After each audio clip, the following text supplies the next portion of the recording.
אין סוף לעונש של שמטה, מי שמסית ומדיח עונשו של כל אחד ואחד,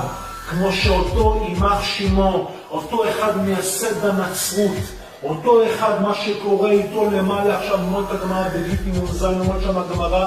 דנים אותו בצואה רותחת,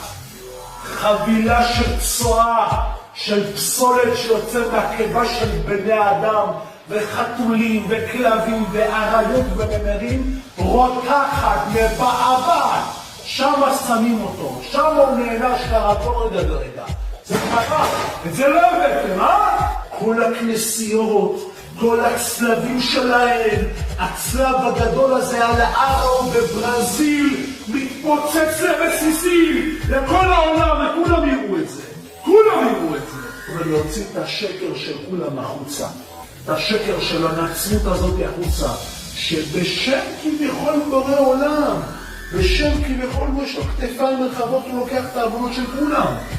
כולם, את העוונות של כולם הוא ייקח, שום דבר, כולכם תהיו נקיים, כולכם תבואו לשתף של גן עדן. איזה שטויות, כמה דפר בן אדם יכול להיות, כמה סתום בלום, כמה דביל ומפגר, אין מילים אחרות, בן אדם יכול להיות בשביל להאמין לשטות המפגרת הזאת.